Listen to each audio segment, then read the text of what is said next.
Hello everyone, this is Kanak Som and in this video we will learn about the physical and chemical properties of ethanol and ethanoic acid. इस video में हम basically ethanol और ethanoic acid को पढ़ेंगे और assignment सब solve करो। जो भी कोई क्वेरी हो तो कमेंट सेक्शन में कमेंट करो, ठीक है।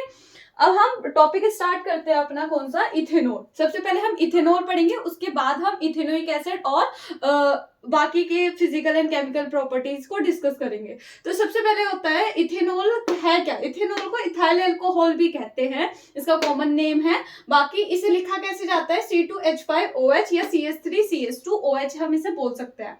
कलरलेस लिक्विड होता है, इसकी प्लीजेंट स्मेल होती है और बर्निंग टेस्ट होता है, ठीक है, जैसे लगता है जीभ जल गई हमारी। और वोलेटाइल लिक्विड हम किसी बोलते हैं, वोलेटाइल लिक्विड होता है जो वेपर में चेंज हो जाए। अगर वेपर में चेंज हो जाता है तो उसे हम बोलते हैं वोलेटाइल लिक्विड, ठीक है ना। तो ये वोलेटाइल लिक्विड होता है, बॉइलिंग पॉइंट होता है 78 डिग्री सेल्सियस, पानी में सोल्यूबल है। अगर इथेनॉल के साथ 5% क्या है, वाटर है, तो उसे क्या बोलेंगे, रेक्टिफाइड स्प्रिट। बाकी 100% प्योर इथेनॉल है तो उसे एब्सोल्यूट अल्कोहल बोलते हैं। और ये क्या होता है, कोवलेंट कंपाउंड होता है और ये न्यूट्रल होता है। न्यूट्रल का मतलब अगर हम इस पे लिटमस पेपर का कोई एक्शन करेंगे तो कोई एक्शन नहीं होगा, तो क्वेश्चन इसके बारे में पूछे गए हैं, ठीक है ना। आई होप आपको ये समझ आ गया होगा। कलरलेस लिक्विड है, प्लीजेंट स्मेल है, बर्निंग टेस्ट है, वोलेटाइल लिक्विड है, वोलेटाइल मतलब वेपर में चेंज होने वाला, बॉइलिंग पॉइंट होता है 78 डिग्री सेल्सियस। और इथेनॉल के साथ अगर 5% क्या है, 5% वाटर है, तो उसे क्या बोलेंगे हम, रेक्टिफाइड स्प्रिट। और अगर 100% इथेनॉल है तो तब हम उसे क्या बोलेंगे, एब्सोल्यूट अल्कोहल। और देन ये क्या है, कोवलेंट कंपाउंड है और ये न्यूट्रल है। तो ये फिजिकल प्रॉपर्टी आप ध्यान से नोट कर सकते हो। अब हम क्या पढ़ेंगे, केमिकल प्रॉपर्टीज ऑफ इथेनॉल। तो केमिकल प्रॉपर्टी में सबसे पहले हमें पढ़ना है कंबशन। इससे पहले वाली वीडियो में मैं बता चुकी हूँ। कंबशन क्या होता है कि जब हम इथेनॉल को क्या करेंगे, हीट करेंगे। तो इथेनॉल को हीट करते हैं, ऑक्सीजन के प्रेजेंस में क्या निकलेगा, CO2, water, heat and light, खत्म रिएक्शन। ऑक्सीडेशन मतलब ऑक्सीजन का एडिशन कराना है। रिएक्शन विद सोडियम मेटल मतलब इथेनॉल की रिएक्शन हमें किससे करानी है, सोडियम मेटल से। देन डिहाइड्रेशन मतलब डी का मतलब रिमूव और हाइड्रेशन मतलब पानी का रिमूवल कराना। रिएक्शन विद इथेनोइक एसिड मतलब इथेनॉल की रिएक्शन हमें किससे करानी है, इथेनोइक एसिड से। इथेनोइक का फॉर्मूला होता है CH3COOH, ये विनेगर में मतलब सिरके में हमें मिलता है। तो अब हम एक एक करके इन पांचों प्रॉपर्टी को पढ़ेंगे, ओके राइट। अब हम सबसे पहले क्या पढ़ेंगे, कंबशन क्या होता है कि जब हम इथेनॉल को ऑक्सीजन के प्रेजेंस में बर्न करेंगे, मतलब हम क्या करेंगे, इसे बर्न करेंगे तो क्या होगा। देखो इथेनॉल जो होता है इनफ्लेमेबल लिक्विड होता है, मतलब कि ज्वलनशील लिक्विड। मतलब अगर हम इसे आग लगाएंगे तो ये जल जाएगा एकदम से, और फायर को जल्दी से कैच करेगा, ये है ना। मतलब शराब में अगर आग लगाओ तो वो जल्दी से पकड़ लेती है आग को, ये कहना चाह रहा है ये। तो ज्वलनशील लिक्विड है। इसे ऑक्सीजन, मैंने क्या बताया, जब भी कंबशन कराना हो तो बाहर क्या निकाल दो, CO2, वाटर और हीट और लाइट। क्या निकाल दोगे, हीट और लाइट। इसे बैलेंस कर लेना, यहाँ पे आ जाएगा 3, यहाँ आ जाएगा 2 और यहाँ आ जाएगा 3, बस खत्म। ये हो गई कंबशन रिएक्शन, ओके। और इथेनॉल के बारे में आपको कुछ बातें और भी याद रखनी चाहिए। इसे फ्यूल की तरह यूज किया जाता है, मतलब अगर पेट्रोल में इथेनॉल भी ऐड किया जाता है, क्योंकि ये अच्छा एक फ्यूल है। अच्छा फ्यूल है, क्यों है अच्छा फ्यूल, क्योंकि ये क्लियर फ्लेम भी देता है, इसलिए हम इसे फ्यूल की तरह यूज करते हैं। तो पेट्रोल में भी यूज किया जाता है। बनता कैसे है इथेनॉल अल्कोहल, तो आपने रेस्पिरेशन वाली वीडियो देखी होगी, वहां मैंने बता रखा है कि जो ग्लूकोज होता है C6H12O6, ग्लूकोज हम इसमें शुगर केन से लेंगे, मतलब गन्ने से। तो हमने ले लिया, तो ये सबसे पहले किसमें टूट जाता है, पाइरूवेट में टूटने के बाद क्या, इसे क्या कर देता है, यीस्ट किस में कन्वर्ट कर देता है, C6H12O6 में, और मतलब सॉरी इथेनॉल में C2H5OH में, ठीक है। तो हमारा ये बन जाता था। तो यहाँ पर एनारोबिकली रेस्पिरेशन होता है, तब हमारा इथेनॉल बन रहा था। आप रेस्पिरेशन वाली वीडियो देख लेना, तो आपको पता चल गया कैसे बनता है। फर्मेंटेशन के थ्रू हमारा इथेनॉल बनाया जाता है। देन आपको बस ये याद रखना है, पेट्रोल में एडिटिव प्रोडक्ट की तरह भी इसे यूज किया जाता है। क्वेश्चन आया हुआ है ये काफी बार, ठीक है। इससे नेक्स्ट हम पढ़ेंगे ऑक्सीडेशन और फिर करेंगे मेटल के साथ रिएक्शन जो कि है सोडियम। तो सबसे पहले ऑक्सीडेशन। ऑक्सीडेशन से नाम से पता लग पा रहा है कि हमें ऑक्सीजन ऐड करानी है इसमें। तो जब हम ऑक्सीजन ऐड कराएंगे तो ऑक्सीजन ऐड कराने के लिए हमें स्ट्रॉन्ग ऑक्सीडाइजिंग एजेंट यूज करने पड़ेंगे। KMnO4 होता है पोटेशियम पर मैग्नेट। क्या होता है? पोटेशियम पर मैग्नेट। तो इसे हम पोटेशियम पर मैग्नेट कहते हैं और इसे बोलते हैं पोटेशियम डाइक्रोमेट। क्या बोलते हैं? Potassium dichromate. तो ये जो होता है ये दोनों के दोनों क्या होते हैं? स्ट्रॉन्ग ऑक्सीडाइजिंग एजेंट होते हैं। क्या होता है? Strong oxidizing agent. तो ध्यान रखना ये क्या होता है? Strong oxidizing agent means oxidation कराने वाले। कौन होते हैं ये? ऑक्सीडेशन कराने वाले। तो ये दोनों को लेना हमें इसलिए जरूरी है क्योंकि ऑक्सीडेशन कराने में ये हेल्प करेंगे। तो ये दोनों ऑक्सीजन ऐड करा देते हैं। तो यहाँ पर हम ये 2 ऑक्सीजन ले लेंगे और हमारा क्या बन जाएगा? CH3COOH। क्या बन जाएगा? इथेनोइक एसिड बन जाएगा। क्या बन जाएगा हमारा? Ethanoic acid. और वाटर हमारा क्या चला जाएगा? बाहर चला जाएगा। देखो हुआ कैसे है, यहाँ पर ये 2 ऑक्सीजन थी और हमारा यहाँ से क्या गायब हुआ है? यहाँ से ये H बाहर गया है और ये ऑक्सीजन को लेकर बाहर चला गया। तो H2O बाहर चला गया। एक ये वाली ऑक्सीजन यहाँ ऐड हो गई। क्या हो गई? यहाँ पर ये ऐड। तो क्या बन गया? CH3COOH। और ये जो जब हम देखो वैसे तो अगर हम लिखते हैं O2 इसका मतलब होता है डाई ऑक्सीजन।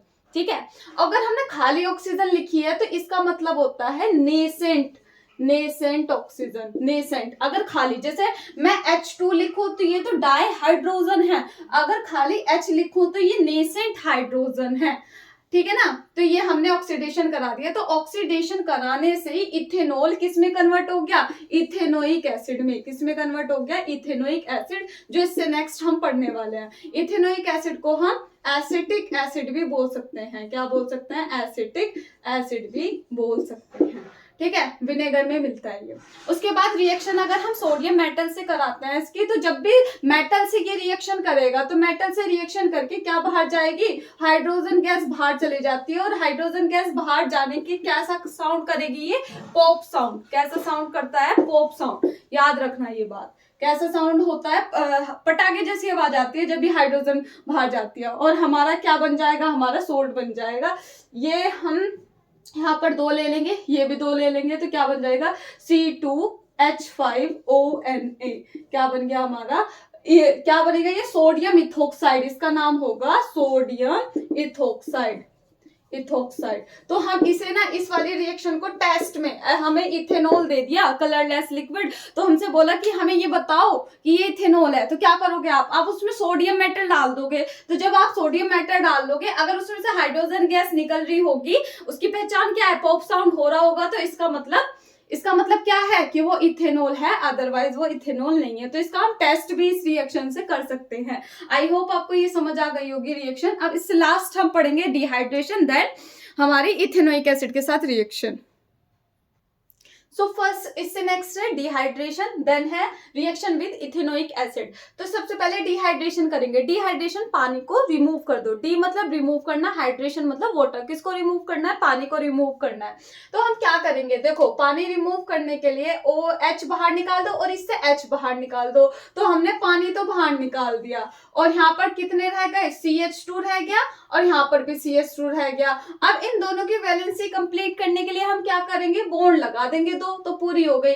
H यहाँ से 2 से जुड़ा है और 2 ये बॉन्ड हो गए, तो 4 पूरी वैलेंसी। ऐसी इसकी पूरी वैलेंसी हो गई। तो ये हमारा क्या बन गया? इथीन बन गया। अब यहाँ पे डिहाइड्रेशन करने के लिए हमें एक डिहाइड्रेटिंग एजेंट भी डालना पड़ेगा, जिसे बोलेंगे कंसंट्रेटेड H2SO4। ये हमारा क्या होता है? स्ट्रॉन्ग डिहाइड्रेटिंग एजेंट होता है। कौन होता है? स्ट्रॉन्ग डिहाइड्रेटिंग एजेंट होता है, मतलब डिहाइड्रेशन कराने वाला। और टेम्परेचर कितना लेंगे यहाँ पे? 170 डिग्री सेल्सियस। ठीक है। अब उसके बाद हम किसकी रिएक्शन कराने वाले हैं? हम रिएक्शन कराने वाले हैं इथेनॉल की इथेनोइक एसिड के साथ, तो क्या होगा कि यहाँ पर भी हमें कंसर्न, जहां पे भी पानी बाहर निकालना हो तो वहां पर हम कंसंट्रेटेड H2SO4 लेंगे। क्यों लेते हैं? क्योंकि ये स्ट्रॉन्ग डिहाइड्रेटिंग एजेंट होता है। बहुत इंपॉर्टेंट है, ये भी इंपॉर्टेंट है, ये भी इंपॉर्टेंट है, काफी क्वेश्चन पूछे गए हैं, अगर असाइनमेंट कर रहे होंगे तो आपको पता होगा, ठीक है ना। तो जब हम ये वाली रिएक्शन करेंगे तो होगा क्या, देखो वैसे तो ये एसिड है, लेकिन एसिड जो होगा ना, एसिड से H नहीं निकलता, ध्यान रखना, H नहीं निकलेगा इस रिएक्शन में। ये मैकेनिज्म आपको 11th या 12th में समझा दिया जाएगा। तो यहाँ से ध्यान रखना, यहाँ से हमें निकालना है OH और अल्कोहल से निकालना है H, ठीक है ना। तो यहाँ से बाहर निकाल देना वाटर, और क्या बन जाएगा, देखो CH3, अब ये वाला CO और ये वाला O, अब वापस से लिख दो C2H5, ठीक है ना। तो ये जो जब COO फंक्शनल ग्रुप आ जाए तो ये होता है एस्टर का फंक्शनल ग्रुप, और एस्टर की नेमिंग ऐसे होती है, इस वाले पार्ट को तो हम बोलेंगे YL लगा के, मतलब इसे बोलेंगे इथाइल, और इस वाले पार्ट को बोलेंगे इथेनोएट। क्या बोलेंगे? इथेनोएट। मतलब जो एस्टर का फंक्शनल ग्रुप का सफिक्स जो होता है वो होता है O8, तो इसलिए इसका नाम हो गया इथाइल इथेनोएट। अगर मैं ऐसे लिखूं CH3COO CH3, तो तब इसका नाम क्या होगा? Methyl ethanoate. मतलब इधर वाला पार्ट, इधर वाले पार्ट की नेमिंग होती है बाद में O8 लगाकर, और इधर वाले पार्ट की नेमिंग होती है बाद में YL लगाकर। पर आपको बस एक ही नाम याद करना है, इससे इसके अलावा और कुछ आने का नहीं है, बस इसे याद कर लेना। ये हमारा क्या बन गया? CH3COO C2H5 इथाइल इथेनोएट बन गया, और इसे हम बोलते हैं एस्टर। ये स्वीट स्मेलिंग होता है और इसे परफ्यूम में यूज किया जाता है। स्वीट स्मेलिंग होता है और इसे किस में यूज किया जाता है? परफ्यूम्स में यूज किया जाता है। आई होप आपको ये क्लियर हुआ होगा, ठीक है। तो हमने क्या पढ़ा? हमने डिहाइड्रेशन पढ़ा, उसके बाद रिएक्शन में इथेनोइक एसिड पड़ी। देखो इसमें किसका फॉर्मेशन हो रहा है? Formation of ester. तो जब फॉर्मेशन होता है एस्टर का, आप ऐसे लिख सकते हो, the reaction in which formation of ester is occur, this reaction is known as esterification reaction. उस रिएक्शन को क्या बोलेंगे? Esterification reaction. बहुत बार पूछी गई है, व्हाट इज एस्ट्रिफिकेशन रिएक्शन। तो एस्ट्रिफिकेशन रिएक्शन कौन सी होती है? जिस रिएक्शन में एस्टर बनता है, जब हमारा इथेनोइक एसिड इथेनॉल के साथ रिएक्ट करता है तो क्या बनता है? हमारा एस्टर बनता है। इसी रिएक्शन को एस्ट्रिफिकेशन रिएक्शन बोलते हैं, ठीक है ना। तो आप, आई होप आपको ये दोनों चीज याद हो गई होगी। यहाँ पर देखो, यहाँ पर हमने इथेनॉल से इथीन बना दिया, तो ये भी पूछ सकता है इथेनॉल से इथीन कैसे बनाएंगे।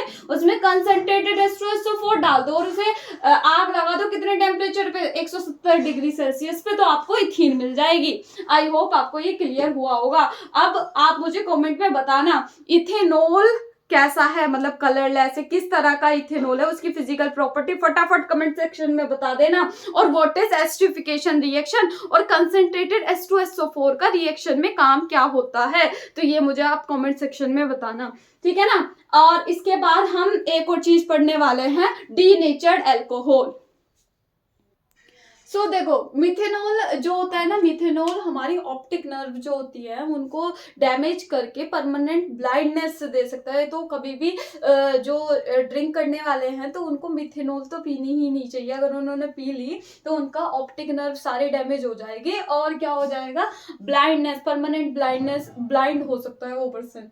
और डीनेचर्ड अल्कोहल का मतलब क्या होता है? जैसे कि हमारे लैब में भी अल्कोहल रखा होता है, स्कूल लैब में, तो उसे कोई बच्चा ड्रिंक करके पी ना ले तो उससे क्या होगा? तो इसलिए क्या करा गया? डीनेचर्ड अल्कोहल बनाई गई। उस अल्कोहल में क्या मिला दिया जाता है? मिथेनॉल, पायरेडीन और CuSO4, ताकि कोई उसे पी ना पाए, ठीक है ना। आई होप आपको समझ आया होगा कि डीनेचर्ड अल्कोहल क्या होता है, क्यों डीनेचर्ड करी जाती है वो अल्कोहल, ताकि कोई बच्चा या कोई भी टीचर या कोई भी स्टूडेंट उसे लैब वाली अल्कोहल को ना पी जाए, तो इसलिए उसे अनफिट किया जाता है by adding pyridine, methanol and CuSO4।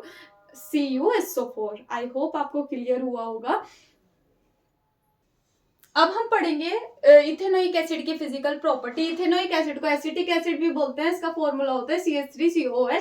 Colourless liquid है, सोर खट्टा टेस्ट होता है। विनेगर सिरके जैसी स्मेल होती है। बॉइलिंग पॉइंट 118 डिग्री सेल्सियस, पानी में सोल्यूबल है।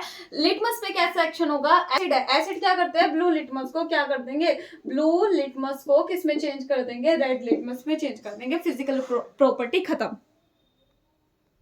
इसकी केमिकल प्रॉपर्टी बस 3 ही है। आपको याद होगा कि जब भी एसिड की रिएक्शन हम मेटल कार्बोनेट के साथ या मेटल हाइड्रोजन कार्बोनेट के साथ कराते हैं तो क्या होता है, ध्यान रखना, नहीं पता तो आप सुन लेना। जब भी मेटल कार्बोनेट मतलब CO3 और हाइड्रोजन कार्बोनेट मतलब HCO3, जब भी हम इसके साथ रिएक्शन कराएंगे तो बाहर क्या जाएंगे? CO2 और वाटर। सेम इसमें होगा, CO2 और वाटर बाहर जाता है और यहाँ पे क्या बन जाता है? सोल्ट। तो यहाँ पर सोल्ट क्या बनेगा?